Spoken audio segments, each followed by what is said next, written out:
現代でもこの世界に残ると言われる奇妙な風習の数々。我々の知らない閉ざされた地域で何が行われているのか、そこには現代では到底考えられないおぞましい現実が広がっていた。は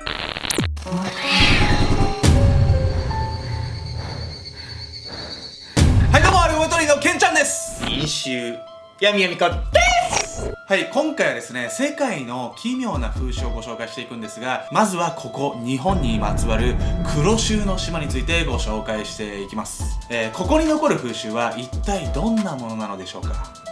布団の綿を丸めて川に流すとか。どういうこと？日本のとある島だけに残る恐怖の風習、黒州の島と呼ばれるこの島の死の儀式とは。黒州の島。黒州と呼ばれる宗教が残るのは鹿児島県内のとある離島と言われているんです。この島、下界からの来訪者を遮断しており、どこに存在するのか、どうやったら入れるのかなど確かな情報は出回っていないんです。そしてこの島なんですけど、外観だけでも異様な雰囲気なんだそうです。この島はとても小規模で、現在は20棟ほどに人々が生活するのみなんです。そんな小さなコミュニティ、みんなが仲良く共同生活かと思いますよね。でもその20の家々がそれぞれ3メートルほどのブロック塀で囲まれ、別の家からの視線を逃れるような独立した作りになっているんです。これだけでもこの離島が異様な雰囲気を醸し出しているのが想像できると思います。そしてこの島にのみ存在すると言われているのが黒州なんです。ではね、この黒州なんですが、一体どんな宗教なんでしょうか。この黒州の始まりは今から約350年ほど前に遡ります。江戸幕府はキリスト教をはじめとする海外からの宗教の信仰を禁止していました。キリスト教の絵を踏ませ信仰を確かめる踏み絵などはご存知の方も多いと思います。そしてこの幕府からの厳しい弾圧から逃れ、隠れてキリスト教を信仰していた人々がいわゆる隠れキリシタンなんです。彼らが目立つ場所で生活していれば、間もなく幕府に見つかり、信仰を捨てるか投獄かを選ばされてしまいます。そこで自らが信仰する神を信じ続けるため、必死で鹿児島のこの離島まで逃げてきたんです。しかしここから外界から孤立するうちに、彼らの宗教は変貌していくんです。幕府の弾圧の手が伸びない離島まで逃げた人々は少ない人数ながらも平穏な暮らしを続けていくんです。しかし自分たちが来るまでは人も住んでいなかったであろうこの離島、別の場所から訪ねてくる人などいない島なんです。ここから世界最大の宗教キリスト教がおぞましい独自風習を持つ黒教へ長い時間をかけて変わっていってしまったんです。キリスト教から派生した宗教なので、キリスト教のシンボルである十字架、つまりクロスから黒州という名になったと言われているんです。そしてその中でもひときわ異様な風習が死の儀式なんです。この死の儀式なんですが、島の住民が死に瀕した時に行われるんです。この死の儀式は死にゆく者の魂を取り込むための儀式なんです。島の住民、つまり黒州の信者が死の危機に瀕したら、その人はまず酒屋と呼ばれる島の司祭のもとへ運ばれます。死の儀式は信者がまだ息のあるうちに始まります。まず生きたまま信者の血が抜かれるんです。そして臓器の一つである胆のうが摘出されます。さらに信者は取り出されたこの胆のうを食べるんです。胆のうに人の魂が存在していると信じられているのでしょうか。死の間際の信者の消えかけた魂を取り込むこの恐ろしい儀式、実際儀式が行われた酒屋の家から血の滲んだ布でぐるぐる巻きの死体が運び出されるのを目撃した人もいるそうなんです。元来この黒州の島は部外者を完全に拒んでいました。それは島にたどり着いた人が話しかけても会話などのコミュニケーションは一切取れないんです。そしてこれは島の掟として固く決まっていて、島の出来事を外に漏らした者には死が待っているという噂さえあるんです。この掟により死の儀式などという恐ろしいものが存在し続け、島の場所さえ明らかではないのかもしれません。まあね、こんな閉ざされた環境だとね、普通じゃありえないこともまあ起こりそうっすよね。まあ確かに、儀式に乗っかって掟破った人も消されたりしそうね。ね、怖いな。何それ。さて続いては海外です。次にご紹介する村は伝染するはずのないある病が蔓延していく恐ろしい話なんです。正体不明の伝染病。皆さんはご存知でしょうか？この世界にはアルツハイマーの村と呼ばれる地域が存在するんです。その村に住む多くの人がアルツハイマーにかかってしまうんです。ではなぜ伝染病ではないはずのこの病気の犠牲者に多くの人がなってしまうのでしょうか？そもそもね、このアルツハイマーとは一体どんな病気なのでしょうか？アルツハイマーとはアルツハイマー型認知症の通称なんです。症状は物忘れから始まり、日常生活に必要なことが少しずつできなくなっていきます。さらに新たなことが記憶できない、ここがどこで今がいつかわからない、物を盗まれたなどの妄想の症状が出ることもあるんです。原因は脳の収縮なんです。脳内に異常なタンパク質がたまり、神経細胞が死んでいくことで記憶を担う海馬という部分から脳が縮んでいってしまうんです。そしてアルツハイマーはほとんどの人が60歳以降に症状が現れます。つまりはね、大体ね、老人になってからの病気なんですよね。そうよね。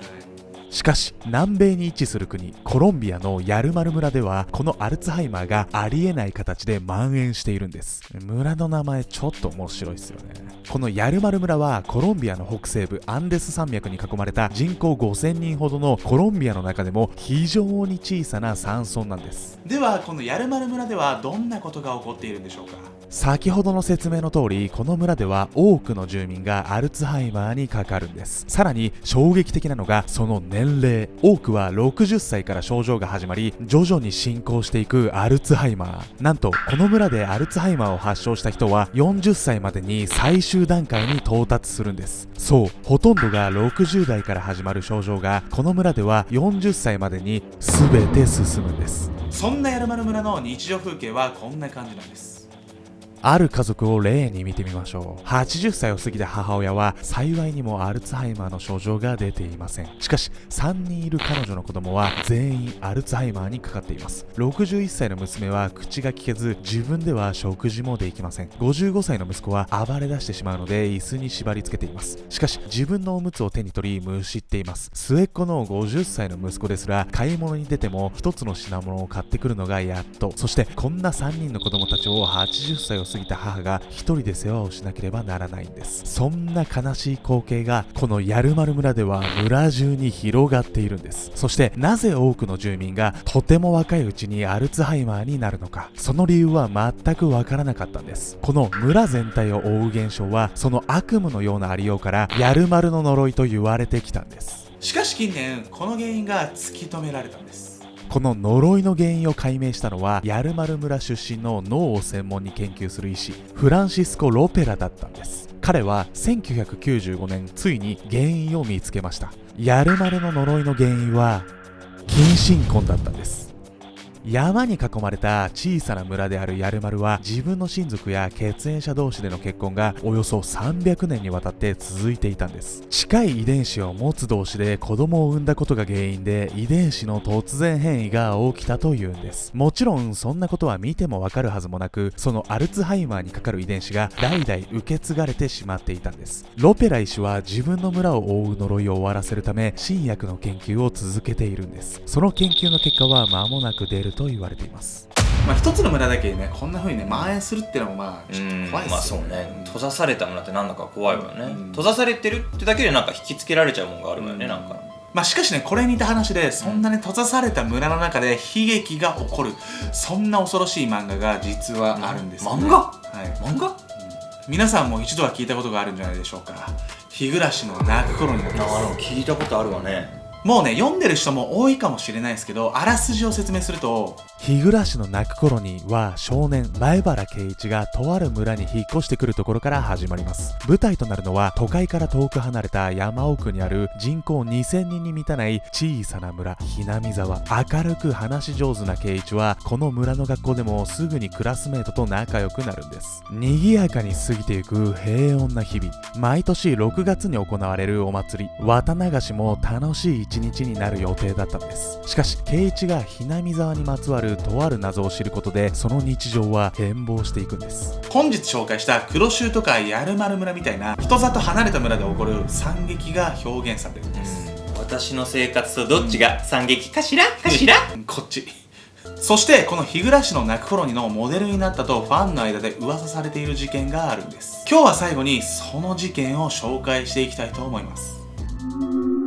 津山事件。津山事件は1938年の5月21日未明、現在の岡山県津山市にあった海尾集落を舞台に起こった大量殺人事件なんです。この集落は人里離れた山間にあったんです。この事件の犯人は集落に住む戸井睦夫という22歳の少年。なぜ小さな集落に住む若者が大量殺人を犯さなければならなかったのでしょうか。まずこの戸井睦夫の生い立ちを紹介していきたいと思います。戸井睦夫は事件の舞台とすぐ近くにある別の集落で生まれ、6歳の時に祖母の実家のある海尾集落へ引っ越してきたんです。そして戸井の家庭は他の家に比べると裕福で暮らしに困ることはなかったといいます。しかしある出来事をきっかけに戸井の生活は変わっていってしまうんです。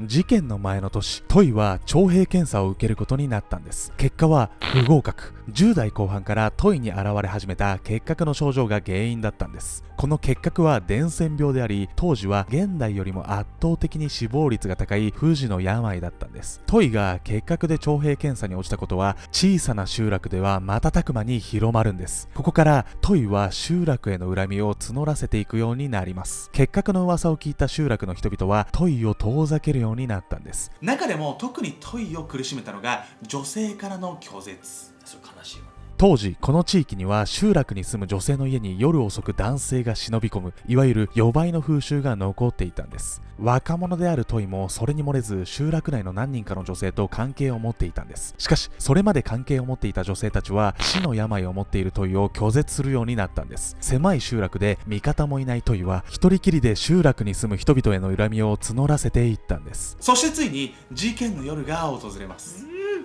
戸井は事前に家族へ向けた遺書をしたため、猟銃や日本刀などの凶器を手に持ち惨劇を始めたんです。戸井はまず同じ家に住む祖母の頭を日本刀で切り落としました。どういうこと？すぐに隣の家に侵入し、女性とその子供3人を殺害。その後も次々と集落内の家に侵入し、猟銃と刀で住民を殺害するんです。最終的に戸井は11軒の家に侵入し、人々を皆殺し。戸井が一晩のうちに殺害した人数は30人に上るというんです。当時海尾集落には110人ほどの人が住んでいたといいます。一つの集落の3割ほどの住民がたった一晩のうちに戸井によって殺害されてしまったんです。これは国内で個人が起こした殺人事件としては最悪な数字なんです。この被害者の数からこの事件は津山30人殺しとも呼ばれるんです。そして当の戸井は猟銃で自らを撃ち抜き自殺を遂げてしまったんです。閉ざされた環境の中で存在を否定された一人の若者。晴らされることもなく募った恨みはこのような形で惨劇を生んでしまったんです。怖いわね。いや、そうなんですよ。このね、隔離された村で起こる惨劇っていうのが日暮の泣く頃に似ているってことなんですよね。そしてね、そんなね、日暮の泣く頃にがなんと期間限定で基本無料で読めるアプリがあるんです。アプリ？はい。アプリ？いきなりアプリの話？そうなんですよ。それが国内最大級の漫画アプリ、漫画アップなんです。じゃあね、実際ね、ちょっとね、スマホでもね、触っていきたいと思いますよ、これ。はい、私のレッド。ひなみぞの村。公開されてるわね。そうなんですよ。こんな感じでね、読めるんですよ、漫画アップでね。でもこれなんか読み切っちゃったらもう何も更新されないのこれ？いや甘い。毎日10作品更新してるし、常時ね、300タイトルもね、すごい見れるんですよ。めちゃくちゃ時間潰しちゃうじゃない、これで。そうなんですよ。しかもね、一度ね、読んだ作品は72時間の間だったら読み返しもできるし、しかもね、深夜の間にダウンロードしてくれるんで、もうね、スマホでモバイル回線はサックサク、もうステラおばさんもうびっくりサックサクですよね。うるさいわね。登校中のなんか電車とかで見ちゃいそうね。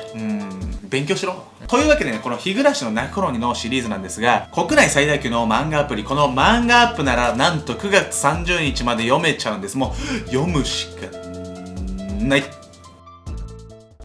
ャンネル登録と高評価よろしくね。